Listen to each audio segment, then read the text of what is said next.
हरे कृष्णा।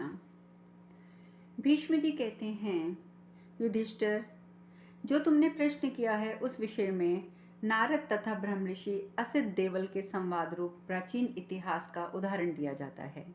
एक समय की बात है, बुद्धिमानों में श्रेष्ठ बूढ़े असित देवल को आसन पर बैठा हुआ जानकर नारद जी ने उनसे संपूर्ण प्राणियों की उत्पत्ति और प्रलय के विषय में प्रश्न किया। नारद जी ने पूछा, ब्राह्मण, इस समस्त चराचर जगत की सृष्टि किससे हुई है और ये प्रलय में किस समय किस में लीन हो जाता है, आप मुझे ये बताइए। असित देवल ने कहा, देवर्षि, सृष्टि के समय परमात्मा प्राणियों की वासनाओं से प्रेरित हो समय पर जिन तत्वों से संपूर्ण भूतों की सृष्टि करते हैं उन्हें भूत चिंतक विद्वान पंच महाभूत कहते हैं। परमात्मा की प्रेरणा से काल इन 5 तत्वों द्वारा समस्त प्राणियों की सृष्टि करता है, जो इनसे भिन्न भिन्न अन्य तत्वों को प्राणियों के शरीरों का उपादान कारण बताता है। वह निसंदेह झूठी बात कहता है। नारद, 5 भूत तथा छठा काल, इन 6 तत्वों को तुम प्रवाह रूप से शाश्वत, अविचल और ध्रुव समझो। ये तेजोमय महत्व की स्वाभाविक कलाएं हैं।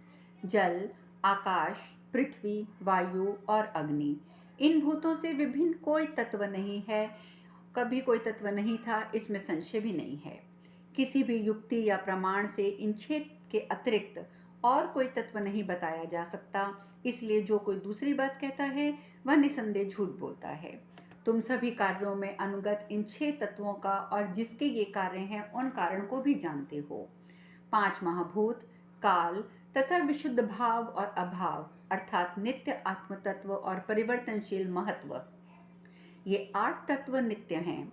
यही चराचर प्राणियों की उत्पत्ति और प्रलय के अधिष्ठान हैं।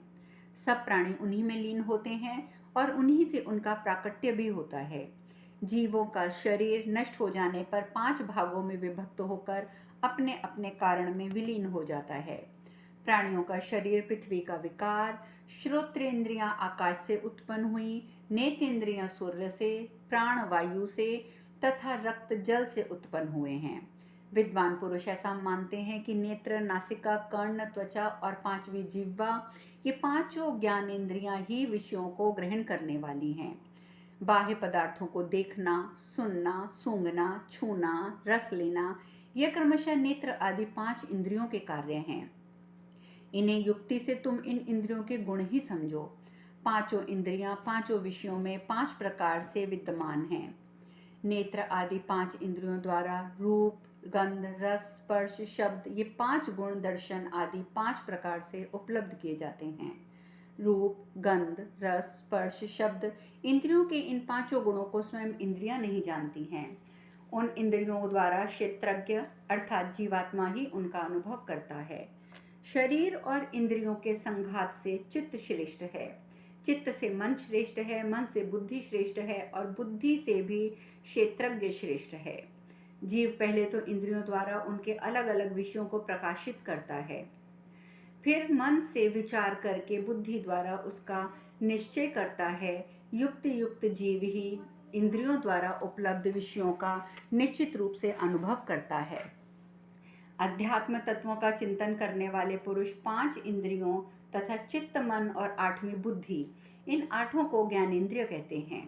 हाथ, पैर, पायु, उपस्थ और 5वां मुख, ये सब के सब कर्मेंद्रियां कहे जाते हैं। तुम इनका भी विवरण सुनो। मुख इंद्रिय का उपयोग बोलने, भोजन करने के लिए बताया गया है। पैर चलने, हाथ काम करने की इंद्रिय है। पायु और उपस्थस्थ, ये 2 इंद्रियां क्रमशः मल और मूत्र का त्याग करने के लिए हैं। इन दोनों के त्याग रूप कर्म समान ही हैं। इनमें से पायु इंद्रिय मल का त्याग करती है और उपस्थ मैथुन के समय वीर्य का भी त्याग करता है। इसके सिवा छठी कर्मेंद्रिय बल अर्थात प्राण समूह है। इस प्रकार मैंने अपनी वाणी द्वारा तुम्हें समस्त इंद्रियां और उसके ज्ञान, कर्म और गुण सुना दिए हैं। जब अपने अपने कर्मों से थककर इंद्रियां शांत हो जाती हैं, तब इंद्रियों का त्याग करके जीवात्मा सो जाता है।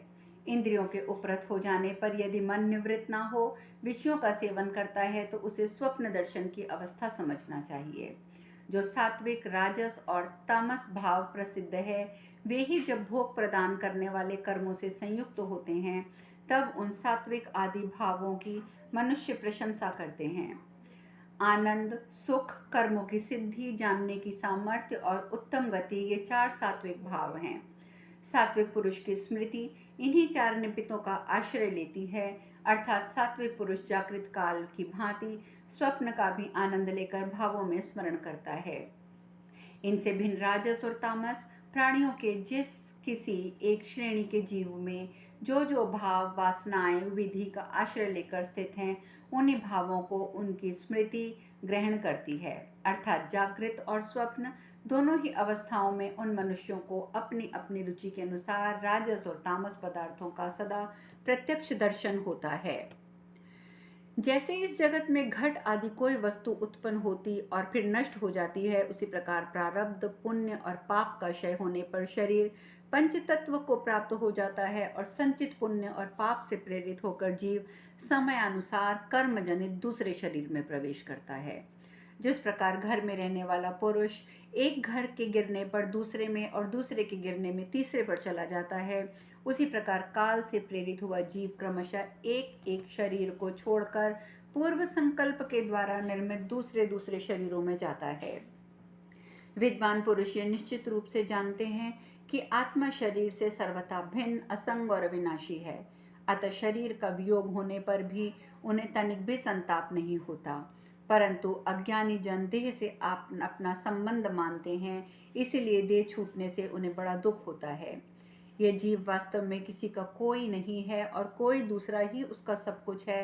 वास्तव में तो ये सदा अकेला ही है, परंतु शरीर में रहकर उसे अपना मानने के कारण ही ये सुख दुख का भागी है। जीव ना तो कभी उत्पन्न होता है ना मरता है। जब कभी इसे तत्व ज्ञान होता है तब ये शरीर अभिमान छोड़कर परम गति को प्राप्त कर लेता है। यह शरीर पुण्य पापमय देहदारी जीव प्रारब्ध कर्मों के क्षय के साथ साथ इस क्षीण शरीर को क्षीण करता रहता है। इस प्रकार शरीर का नाश हो जाने पर वह मुक्त पुरुष ब्रह्म भाव को प्राप्त हो जाता है। पुण्य और पापों के क्षय के लिए ज्ञान योग को साधन बताया गया है। उनका क्षय हो जाने पर जब जीवात्मा को ब्रह्म भावना की प्राप्ति होती है तब विद्वान लोग उसकी परम गति मानते हैं। इस प्रकार श्री महाभारत शांति पर्व के अंतर्गत मोक्ष धर्म पर्व में नारद और असित देवल का संवाद विषयक 275वां अध्याय पूर्ण हुआ। यह सब सुनकर युधिष्ठिर महाराज ने पूछा, पितामह, हम लोग बड़े पापी और क्रूर हैं। हमने धन के लिए भाई, पिता, पौत्र, कुटुंब, जन, सुहृदय और पुत्र इन सब का संहार कर डाला। ये जो धन जनित तृष्णा है, इसी से हमने बड़े बड़े पाप करवाए हैं। हम इस तृष्णा को किस प्रकार दूर करें? भीष्म जी ने कहा, राजन, एक बार मांडव्य मुनि ने विदेहराज जनक से ऐसा प्रश्न किया था। उसके उत्तर में विदेहराज ने जो उद्गार प्रकट किया था उसी का उदाहरण दिया जाता है। राजा जनक ने कहा था, मैंने बड़े सुख से जीवन व्यतीत किया है और करता हूँ, क्योंकि इस जगत में कोई भी वस्तु मेरी नहीं है, किसी पर मेरा ममत्व नहीं है। यदि सारे मिथिला में आग लग जाए तो भी मेरा कुछ नहीं जलता है। जो विवेकी है उन्हें बड़े समृद्धि संपन्न विषय में भी दुख रूप ही जान पड़ता है, परंतु अज्ञानियों को तुच्छ विषय भी सदा मोह में डाले रहते हैं। लोक में जो काम जनित सुख है और जो स्वर्ग का दिव्य और महान सुख है, वे दोनों तृष्णाशय से होने वाली सुख की 16वीं कला की तुलना पाने के योग्य नहीं है। जिस प्रकार समयानुसार बड़े होते हुए बछड़े का सींग भी उसके शरीर के साथ बढ़ता है, उसी प्रकार बढ़ते हुए धन के साथ उसकी तृष्णा भी बढ़ती जाती है। कोई भी वस्तु क्यों ना हो, जब उसके प्रति ममता कर ली जाती है, वह वस्तु अपनी मान ली जाती है, तब नष्ट होने पर वही संताप का कारण बन जाती है। इसीलिए कामनाओं या भोगों की वृद्धि के लिए आग्रह नहीं रखना चाहिए। भोगों में जो आसक्ति होती है वह दुख रूप ही होती है। धन पाकर भी उसे धर्म में ही लगा देना चाहिए। काम भोगों को तो सर्वथा त्याग ही कर देना चाहिए। विद्वान पुरुष कभी प्राणियों के प्रति अपने समान की भाव रखें, इससे वह कृतकृत्य और शुद्ध चित्त होकर समस्त दोषों को त्याग दें। वह सत्य असत्य, हर्ष शोक, प्रिय अप्रिय, भय अभय आदि सभी द्वंद्वों को त्याग कर अत्यंत शांत और निर्विकार हो जाएं। खोटी बुद्धि वाले मूढ़ पुरुषों के लिए जिसका त्याग करना कठिन है, जो शरीर के जरा जीर्ण हो जाने पर स्वयं जीर्ण न होकर नई नवेली ही बनी रहती है, तथा जिसे प्राणांत काल तक रहने वाले रोग माना जाता है, उस तृष्णा को जो त्याग देता है उसी को परम सुख मिलता है। जो अपने सदाचार को चंद्रमा के समान विशुद्ध, उज्जवल एवं निर्विकार देखता है, वह धर्मात्मा पुरुष इहलोक और परलोक में कीर्ति और उत्तम सुख मानता है। राजा के ये वचन सुनकर ब्रह्म ऋषि मांडव्य बड़े प्रसन्न हुए। उनके कथन की प्रशंसा करके मुनि ने मोक्ष मार्ग का आश्रय लिया। इस प्रकार श्री महाभारत शांति पर्व के अंतर्गत मोक्ष धर्म पर्व में मांडव्य और जनक का संवाद विषयक 676वां अध्याय पूर्ण हुआ। यह सुनकर अब आगे युधिष्ठिर महाराज ने पुनः पूछा, पितामह, संपूर्ण प्राणियों को भय देने वाला ये काल धीरे धीरे बीता जा रहा है। कौन कब तक जीवित रहेगा इसका कुछ निश्चय नहीं है। ऐसी दशा में मनुष्य किस कार्य को अपने लिए कल्याणकारी समझे, ये भी मुझे बताइए। भीष्म जी कहते हैं, युधिष्ठिर, इस विषय में विज्ञ पुरुष पिता पुत्र संवाद रूप एक विशेष प्राचीन इतिहास का उदाहरण दिया करते हैं, उसे सुनो। कुंती नंदन, प्राचीन काल में किसी स्वाध्याय परायण ब्राह्मण ने एक मेधावी पुत्र उत्पन्न किया, जिसका नाम मेधावी ही था। उसके पिता सदा स्वाध्याय में ही तत्पर रहते थे, किंतु मोक्ष धर्म में इतने निपुण नहीं थे। मोक्ष धर्म के ज्ञान में कुशल था और उसने एक दिन अपने पिता से पूछा। पुत्र बोला, तात, मनुष्यों की आयु तीव्र गति से बीती जा रही है। इस बात को अच्छी तरह जानने वाला धीर पुरुष किस धर्म का अनुष्ठान करे? पिताजी, यह सब क्रमशः और यथार्थ रूप से आप मुझे बताइए कि मैं भी उस धर्म का आचरण कर सकूं।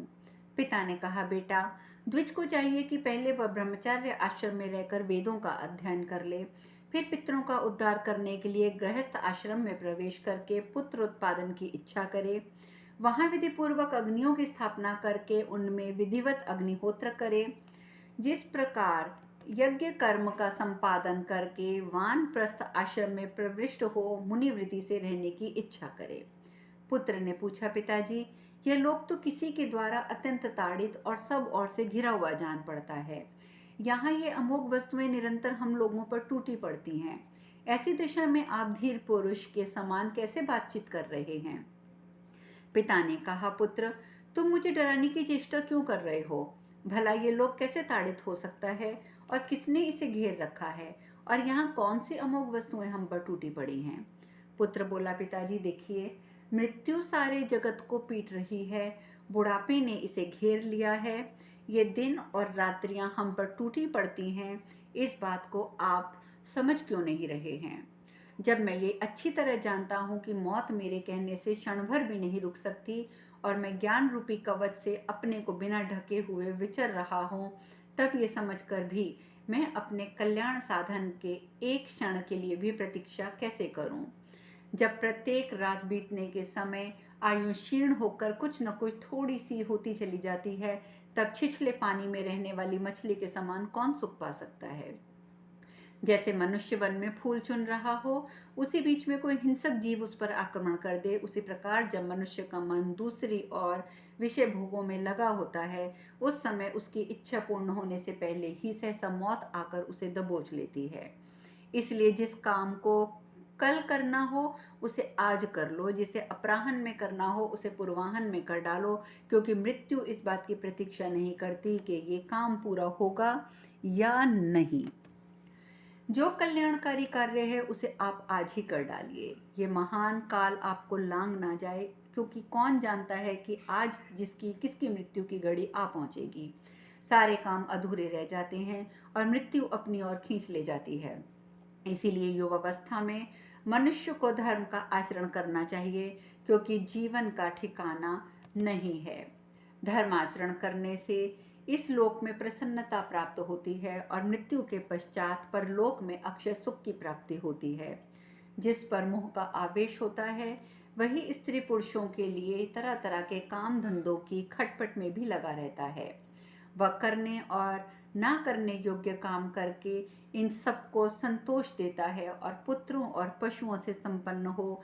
जब मनुष्य का मन उसी में आसक्त रहता है, उसी समय जैसे नदी का महान जल प्रवाह अपने तट पर सोए हुए व्याघ्र को बहा ले जाता है, उसी प्रकार मृत्यु उस मनुष्य को लेकर चली जाती है। वह भोग सामग्रियों का संयम करता कामनाओं से अतृप्त ही रह जाता है। तभी मृत्यु आकर उसे उठाकर ले जाती है, जैसे बागिन भेड़ के पास पहुंचकर उसे दबोच लेती है। मनुष्य सोचता है, मैंने काम तो मैंने ये कर लिया, इस काम को अभी करना है या दूसरा कोई कार्य कुछ हद तक हो गया है और शेष बाकी पड़ा है। इस प्रकार मंसूबे बांधने में लगे हुए मनुष्य को मौत कब लेकर चल देती है, कोई नहीं जानता। वह अपने खेत, दुकान और घर के चक्कर में पड़ा रहता है, इसीलिए तरह तरह के कर्मों में फंसता है, परंतु उस का फल भोगने मिलने पर भी नहीं मिल पाता और मौत उसको अपने इस संसार से उठाकर ले जाती है। मनुष्य दुर्बल हो या बलवान, बुद्धिमान हो या शूरवीर, मूर्ख हो या विद्वान, मृत्यु उसकी समस्त कामनाओं से पूर्ण होने से पहले उसे उठा ले जाती है।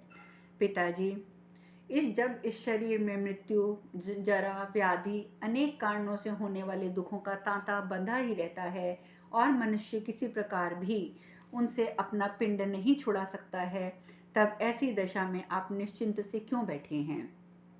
मनुष्य के जन्म लेने से ही उसका अंत कर डालने के लिए अंत तक यमराज उसके पीछे लग जाता है और बुढ़ापा भी देहधारी के पास आता ही है। समस्त चराचर पदार्थ इन दोनों से बंधे हुए हैं। एकमात्र सत्य के बिना कोई भी मनुष्य कभी सामने आती हुई मृत्यु की सेना को बलपूर्वक नहीं दबा सकता। अतः असत्य को त्याग कर सत्य का आश्रय लेना चाहिए, क्योंकि सत्य में ही अमृत ब्रह्म की प्रतिष्ठित है। गांव या नगर में रहकर स्त्री पुरुष में आसक्ति रखना ये मृत्यु का घर है। यह दृढ़ इस श्रुति के अनुसार जो मनुष्य वानप्रस्थ आश्रम है वह देवताओं की गौशाला के समान है। गांवों में रहकर विषय भोगों से आसक्त होना वह जीव को बांधने वाली रस्सी के समान है। केवल पुण्यात्मा मनुष्य ही इसे काट कर निकल पाता है, पापी पुरुष इसे नहीं काट सकते। जो मन, वाणी, क्रिया और अन्य कारणों द्वारा किसी भी प्राणी की जीविका का अपहरण करके उसकी हिंसा नहीं करता है, उसको दूसरे प्राणी भी वध या बंधन के कष्ट में नहीं डालते। अतः मनुष्य को सत्य व्रत का आचरण करना चाहिए, सत्य रूपी व्रत के पालन में तत्पर रहना चाहिए। वह सत्य की कामना करे, सबके प्रति समान भाव रखे, जितेंद्रिय बने और सत्य के द्वारा ही मृत्यु पर विजय प्राप्त करे। अमृत और मृत्यु ये दोनों इस शरीर में विद्यमान हैं। मोह से मृत्यु की प्राप्ति होती है, सत्य से अमृत पद की उपलब्धि होती है। अतः मैं काम और क्रोध का त्याग करके अहिंसा धर्म के पालन की इच्छा करूंगा। सत्य का आश्रय लेकर कल्याण का भागी बनूंगा।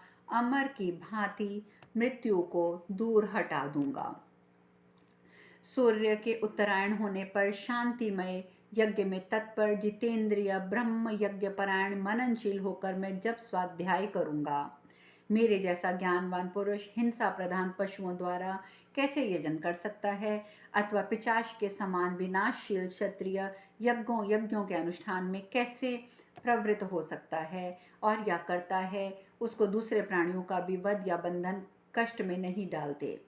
अतः मनुष्य को सत्य व्रत का आचरण करना चाहिए, व्रत में ही तत्पर रहना चाहिए।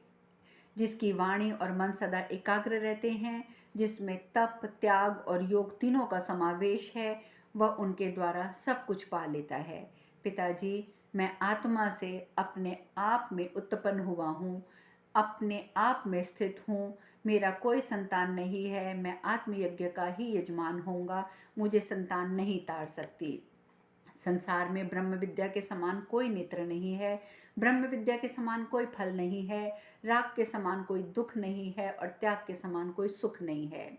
पिताजी, जब एक दिन आपको मरना ही है, तब इस धन, वैभव, बंधु बांधव, स्त्री पुत्रों से क्या प्रयोजन? अपने हृदय गुहा में विराजमान आत्मा की खोज कीजिए। सोचिए तो सही, आज आपके पिताजी कहाँ हैं? दादा, परदादा सब कहाँ चले गए हैं? भीष्म जी कहते हैं, नरेश्वर, पुत्र का ये वचन सुनकर उसके पिता ने सब कुछ उसके कथानुसार किया। इस प्रकार तुम भी सत्य और धर्म में तत्पर होकर इसी प्रकार का आचरण करो। इस प्रकार शांति पर्व के अंतर्गत मोक्ष धर्म पर्व में पिता और पुत्र का संवाद विषयक 270वां अध्याय पूर्ण हुआ। अब शेष कथा कल। हरे कृष्णा।